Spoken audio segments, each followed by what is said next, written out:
que tu interviennes, Seigneur. Nous savons qu'il n'y a pas de limite.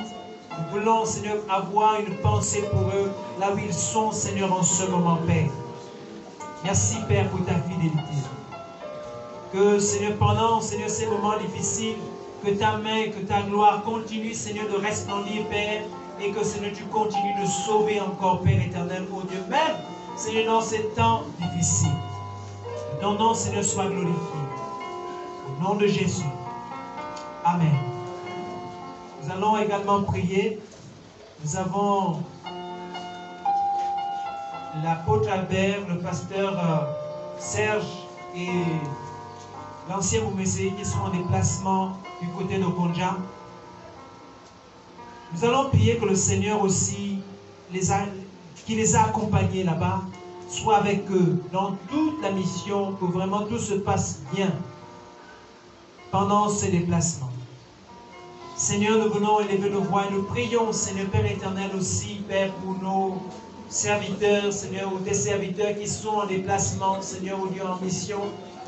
Et nous prions également, Père, pour les autres missions, Seigneur, vraiment que tu les préserves, que tu les sécurises et que tu continues, Seigneur, au Dieu Père éternel, de les remplir afin que, Seigneur, ces missions se déroulent dans les bonnes conditions et que, Seigneur, tu ouvres les portes pour que nous puissions, Seigneur, au Dieu, faire ta volonté et ton plan, Père.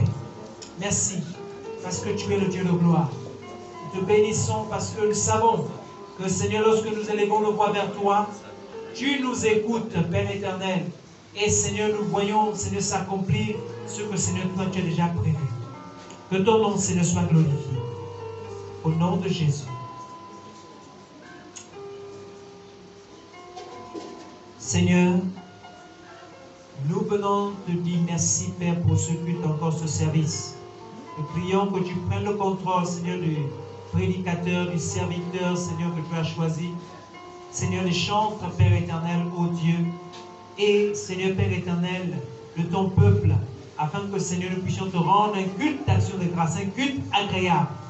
Seigneur, qui touche et qui va droit à ton cœur. Que ton nom soit béni. Au nom de Jésus. Amen. Amen. Amen. Dieu est digne de louange et il est digne d'être acclamé. Est-ce qu'on peut élever? Est-ce qu'on peut acclamer notre Seigneur? Merci Seigneur. Alléluia. Alléluia. Tout à l'heure, là, ma soeur a chanté tout à l'heure un cantique qui m'a intéressé. La joie du Seigneur est pour tout le monde. Alléluia. Amen. Donc quand vous venez dans la maison de Dieu, disposez vos cœurs. Parce que c'est là où nous avons la solution à nos problèmes. Alléluia. Ce n'est pas par hasard que vous êtes là. Alléluia. Amen. Vous êtes les élus. Amen. Ce matin, vous êtes des élus de Dieu. Ce n'est pas pour rien que vous êtes assis. Vous écoutez sa parole. Vous n'écoutez pas Saya, mais vous écoutez Dieu. Alléluia. Amen. Parce que Dieu parle à travers moi. Vraiment, je suis content. Et je suis reconnaissant envers l'Éternel parce que je suis devant vous. Alléluia. Amen. Parce que je vis. Alléluia. Un cadavre ne parle pas. Celui qui vit, c'est un homme vivant. Alléluia. Amen. Donc nous sommes vivants. Quand nous sommes dans la maison de Dieu, frères et sœurs, soyez zen. Parce qu'il y a quelque chose que le Seigneur nous réserve. Certains sont dans les hôtels. Mais Dieu aujourd'hui, ce matin, te tient à la main, car allons dans ma maison, écoutez ma parole. Alléluia. Au lieu de tirer en longueur, c'est une histoire que nous avons tout le temps entendue ici. Parce que toute la semaine, j'ai fait une lutte. J'ai choisi une parole. Le Seigneur dit les celle-là. J'ai choisi celle-là. Le Seigneur dit les celle-là. Voici la parole que tu vas prononcer à mon peuple. Là nous sommes, là nous avons des problèmes. Alléluia. Nous sommes malades. Parce qu'au premier culte, la femme de l'apôtre a demandé aux gens quels sont ceux qui sont malades. Les gens se sont levés. Mais nous ne pouvons pas servir Dieu étant malade. Alléluia. Parce qu'il y a une infirmité quelque part. Tu n'es pas disposé. Ton cœur n'est pas là. Même quand tu es dans la maison de Dieu, ton corps n'est pas là. Ton cœur est sur ta maladie. Ton cœur est sur ton problème. Alléluia. Mais si nous venons ici, c'est pour trouver la solution de toutes ces choses-là. Donc nous devons disposer nos cœurs et écouter la parole de Dieu. Parce que j'ai souvent dit que Jésus-Christ est le médecin par excellence. Nous allons le voir dans ce passage. C'est dans Jean 5, verset 59. C'est une histoire d'un type désespéré. Il n'avait plus de solution. Ils étaient nombreux quelque part. Il cherchait la guérison. Désespéré comment? Il était impire, paralytique. Il ne pouvait rien faire, il ne pouvait pas se mouvoir, il n'avait pas tous ses mouvements.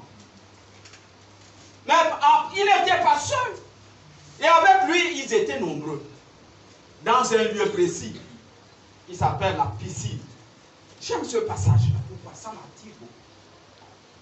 Ça attire vraiment mon attention. Ils étaient nombreux, mais chose curieuse, Jésus passe par là, à Jérusalem. Quand il arrive, il voit une multitude de personnes autour d'une piscine. Ils attendaient quoi? La guérison. Qui venait pas de lui, qui venait de... Comme on appelle souvent des pigeons qui venaient se jeter dans l'eau. Et si tu étais fort, tu te levais, tu partais. Quand l'eau s'agitait, tu tombais et tu recevais la guérison. Mais parmi ces gens, il y a un là qui était désemparé, qui ne pouvait pas. Qui ne pouvait pas se mouvoir, qui ne pouvait pas se déplacer. Il attendait son heure, mais son heure avait sonné. Alléluia. Amen. Son heure avait sonné quand Jésus-Christ est venu. Et vous voyez la chose curieuse, ils étaient nombreux. Mais le regard de Jésus-Christ s'est porté sur lui. Ah, mes frères et sœurs. Le regard de Jésus-Christ était porté sur lui. Pourquoi? Pourquoi? Il y a les autres qui partaient dans l'eau. Lui, il était là. Il attendait son temps. Jésus-Christ avait sondé son cœur et passé par là. Jésus-Christ l'a vu. Et c'est que Jésus-Christ te voit. Tu as ton problème. Jésus-Christ te voit. Et il te voit comment? Il était désemparé. C'est-à-dire qu'il ne pouvait rien. Aucune capacité de se mouvoir, de se lever, de marcher. Il était là couché. Jésus-Christ arrive, jette le regard sur lui. Et la question étonnante pour ce type, c'est laquelle? Jésus-Christ lui demande, veux-tu être guéri? Alléluia! Amen. Veux-tu être guéri? C'est la question qu'il pose à ce monsieur. Lui, il a vu cette question vraiment, il n'a pas compris. Mais comment il vient, il me pose la question de savoir si je veux être guéri? Mais Jésus-Christ a touché son cœur. Il a senti quelle était sa position. La question poignante de Jésus-Christ sur lui l'a fait revenir à autre chose. Mais Jésus-Christ a vu quoi en lui? Jésus-Christ a vu la foi qui était en lui. Alléluia. Amen. Il a vu la foi qui était en lui. Pas seulement pour la maladie, mais pour ton problème. Tu as la foi en Jésus-Christ. Parce que quand j'ai parcouru ce passage, j'ai vu deux choses qui m'ont attiré. Deux remèdes. Nous qui voulons la guérison, il y a deux remèdes aujourd'hui. Prenez note. Toi qui veux la guérison, que Dieu te guérisse. Quels sont les deux remèdes? Jésus-Christ est le médecin par excellence. Quels sont les deux remèdes qui peuvent te guérir? Alléluia. Quand tu quittes, tu vas à Missa, tu vas au médecin. Le médecin te donne une ordonnance. Il prend cet anti-inflammatoire, tu prends ça pour le maux de tête, prends cet antibiotique pour que tu sois guéri. Ça sont les médicaments, non? Mais quels sont les médicaments de Jésus-Christ ce matin pour toi? Le type avait deux médicaments. Quels sont ces médicaments? Il avait la foi et il a cru en Jésus-Christ. Alléluia! Amen. Si tu veux recevoir la guérison de Dieu, il faut avoir la foi et croire en Dieu. Cet enseignement, j'ai lu ça. J'ai vu, mais nous sommes en train de nous balloter pour rien. Et il y a certains, quand il attend que Dieu ne le guérit pas dans cette assemblée, il quitte. Il part. Mais le même ennemi qui t'accompagne, il est derrière toi. Tu ne dois pas changer parce que tu es parti dans une autre assemblée pour avoir la guérison. Tu ne seras pas guéri parce que tu es parti ailleurs. Non. Tu n'es pas guéri parce que tu ne crois pas. Tu n'as pas la foi. Des fois, il y a certains qui disent, ah, mais si je prends ça, est-ce que vraiment ça va me guérir? Est-ce qu'elle a fait échec à la réussite de ton problème? Mais le mais efface tout. Mais je vais faire comment? Tu viens dans la maison de Dieu recevoir quelque chose que Dieu a réservé pour toi. Peut-être c'est même devant la porte là. Que tu peux attraper cette chose, tu rentres avec ça dans l'église, tu t'assois. La chose est là à côté de toi. Mais tu as déjà mis un barrage qui n'est autre que le mais. Qui n'est que le peut-être. Et voilà ce type. Jésus-Christ le regarde. Jésus-Christ dit oui. Après avoir cru, et il a eu la foi en Jésus-Christ, le type là dit quoi? Prends ton lit, lève-toi et marche. Alléluia. Amen. Quelque part on dit, prends ton brancard, lève-toi et marche. Le remède était quoi? C'était la foi. C'était la croyance en Jésus-Christ que celui qui est devant moi peut tout. Il est le médecin par excellence. Mais moi qui soigne là, je ne suis pas Jésus. Si je te soigne et tu meurs, ce n'est pas moi qui t'ai tué. Jésus l'a voulu. Jésus me donne cette puissance de soigner. Et c'est Jésus qui guérit. Ce n'est pas moi. Certains disent, je suis allé les comprimés qu'il m'a donné. Mais attends, tu as d'abord eu la foi. Avant de quitter ta maison, tu as remis ton sentier entre les mains de Dieu. Que Seigneur, tu es le personnel qui doit me recevoir. Le médicament qu'il va me donner, c'est le médicament de la guérison. Je dois recevoir la guérison. Tu l'as fait? Non. Et tu accuses le médecin. Et pourtant, tu es servant des serviteurs de Dieu. Dieu pour toi appartient à Dieu. Le médecin, c'est quelqu'un, il n'a compris même pas. C'est quelqu'un qui accompagne. Et quel médecin, excusez-moi, est-ce qu'il est de Dieu? Alléluia. Frères et sœurs, Jésus lui dit, lève-toi, prends ton lit et marche. Et tout de suite, le type s'est levé, il a marché. Et quand il a marché, sa guérison a fait quoi? Un témoignage. Il y a même les gens qui se posaient des questions autour de lui.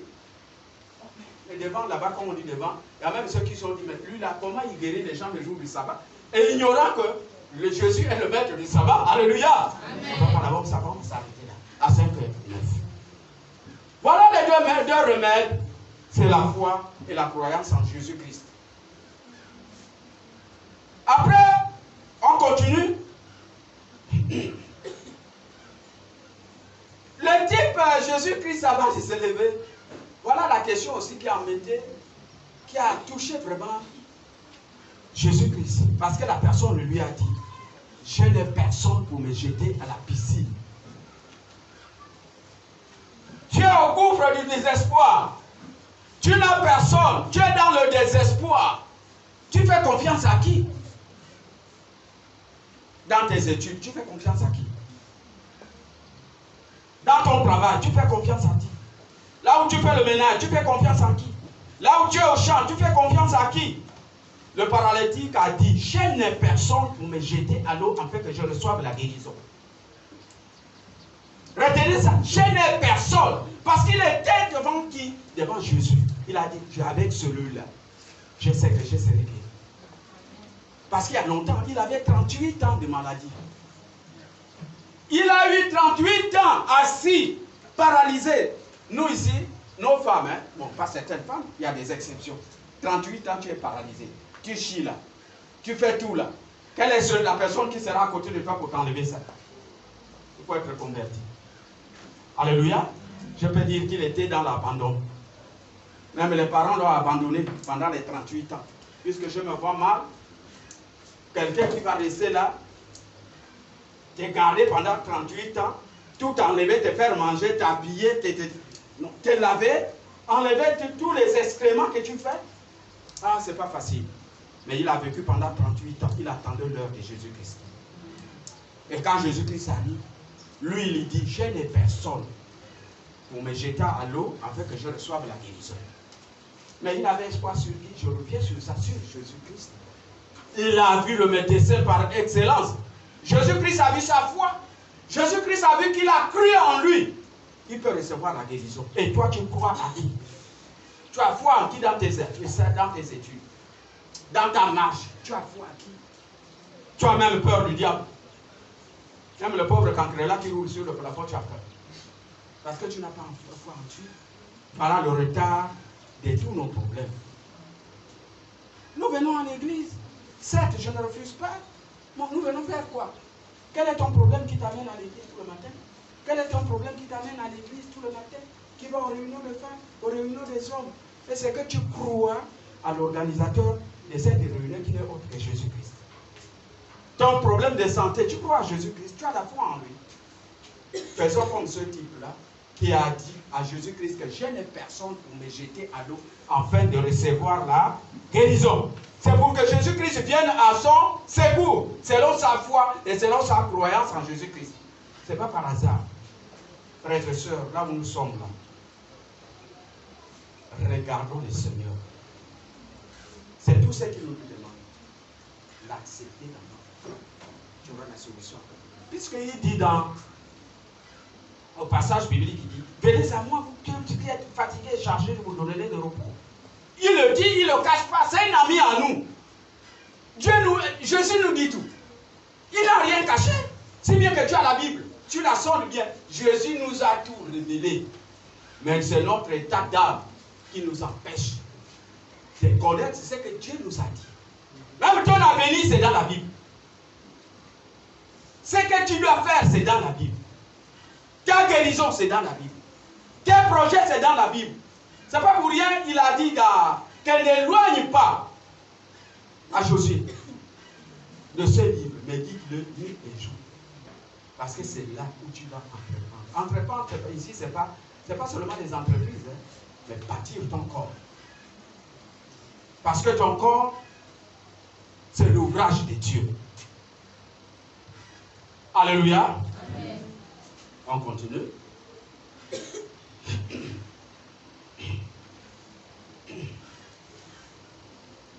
La foi. On parlait de la foi, le type avait la foi. Mais la foi obéit à quoi? À la parole de Jésus-Christ. Alléluia. Amen. C'est ce que j'ai vu. On dit souvent la foi, c'est une ferme assurance, c'est une récitation. Mais moi, j'ai intitulé ça, la foi obéit à la parole de Jésus-Christ. Quand tu as la foi, la parole de Jésus-Christ est en toi. Elle est obéissante parce que tu as la foi. Nous sommes étonnés à voir les autres. Oh, mais celle-là a progressé quoi? Mais elle n'a pas fait la magie. Ou bien celui-là, elle a eu foi en Dieu, son Seigneur. Parce que c'est son seul recours. C'est son seul recours. Si nous sommes effondrés, c'est que nous sommes incapables de faire quoi que ce soit. Nous sommes abattus, nous sommes désespérés.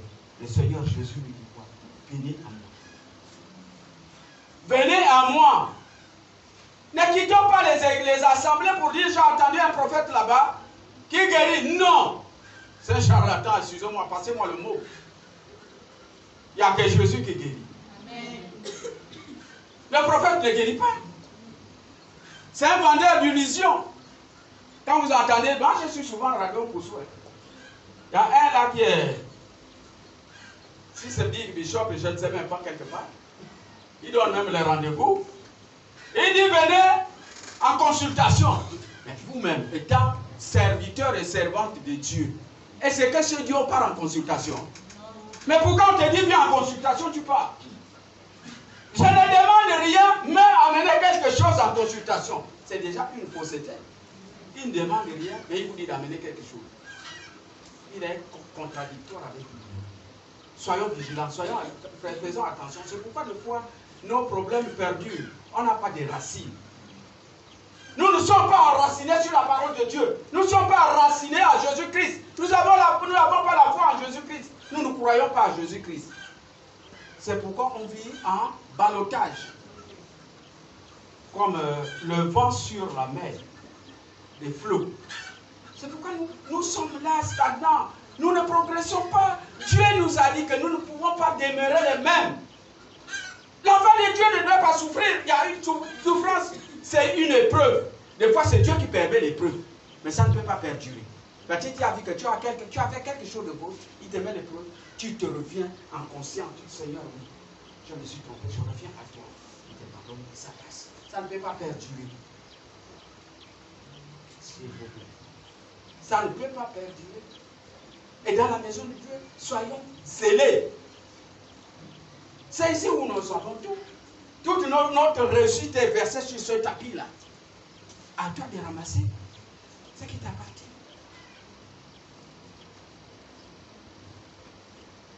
Et enfin, nous allons terminer par là pour dire que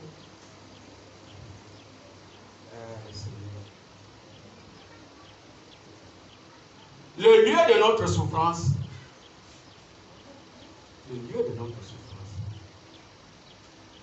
il est effacé. Il a anéanti par le sang puissant de Jésus-Christ de Nazareth. Il a tout accompli sur la croix. Nous sommes plus que vainqueurs. Mais gardons la foi en Jésus-Christ, croyons en Jésus-Christ. Accueillons avec foi Jésus-Christ dans tous nos problèmes. Mettons Jésus-Christ au centre de nos problèmes. Mettons Jésus-Christ au centre de nos problèmes parce que j'ai rencontré quelqu'un quelque part qui m'a dit: oh, Major, je ne comprends pas. J'ai dit: tu ne comprends pas. Il dit: ah, vraiment, depuis que bientôt je pars me reposer, je n'ai rien fait. Ah, tu n'as rien fait ou pas? Il dit: non. J'ai fait ça, je ne progresse pas, je fais ça. Dans 2 ans, j'aurai ma retraite, je vais partir. Je ne sais pas ce que tu fais. Je dois devenir. Ah. Donc tu n'as rien préparé, même pas une case pour rire. Non. Alors, là où tu me vois, là, je suis abattu. Mais tu ne peux pas être abattu. On dit souvent que l'avenir appartient à ceux qui se lèvent tôt. Tout ce que nous faisons appartient à ceux qui se lèvent tôt. Se lever tôt, c'est avoir Dieu en toi. J'ai dit: mais tu as Dieu en toi. Là, j'ai passé tout mon temps dans le groupe. J'ai dit: mais madame, tu continues à grouper. J'ai dit: mais là, tu continues à grouper, mais tu vas accepter le Seigneur quand pour améliorer ton état. Il n'est pas trop tard. Tu n'as même pas un logis. Tu te prends même le crédit en 2 ans. Tu ne peux pas finir une maison. Parce que je connais des Seigneurs à la maison. Il dit: ah, vraiment, je ne sais pas, donne-moi des conseils. J'ai dit: non, le conseil, viens au bureau. Il est venu, j'ai dit: ah, il n'est jamais trop tard. Accepte le Seigneur de tout ton cœur, de toutes tes forces, de tout ton âme. Et tu verras que ton avenir va s'améliorer. Même si tu n'as pas, même à la retraite, si Dieu le veut, il faut que tu es son serviteur. Il n'est pas appelé à nous faire souffrir. C'est notre ami. Il nous aime.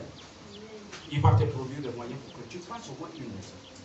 Mais c'est vrai ce que tu me dis. Je dis: ce que je te dis est vrai. C'est comme ça que les autres progressent. Les autres ne progressent pas dans la malhonnêteté, mais c'est dans l'honnêteté avec Jésus-Christ. Si tu mets Jésus-Christ en toi, à partir si tu l'acceptes comme ton Seigneur, il va résoudre tous tes problèmes. Il me regarde. Il dit: oh, mais c'est vrai. La preuve en est que... non, vraiment, il ne comprend pas. Il dit: la preuve en est que depuis qu'on a créé Amisa, tu es là. Tu es toujours major depuis 2003. Tu es toujours major. Attends, donne-moi un peu ton miracle. J'ai dit: mon miracle, c'est Jésus-Christ. Je l'ai accepté. Et dit: tu te rajeunis. J'ai dit: c'est normal. Parce que le Saint-Esprit qui est avec moi n'est pas vieux. C'est lui qui me rajeunit. Il me regarde, il dit: c'est vrai, je vais accepter ton Dieu. J'ai dit: mais pas forcément dans ma congrégation, ça c'est pour les autres. Trouve là où mieux tu es assis, tu pries ton Dieu. Tu verras l'amélioration de ta vie. Alléluia. C'est pour nous dire qu'il n'est jamais trop tard en Dieu. Refaisons-nous. Dieu nous reproche. Croyons en lui. Ayons la foi en lui. Nous aurons la solution de nos problèmes. Nous aurons la guérison. Amen. Que Dieu bénisse sa parole.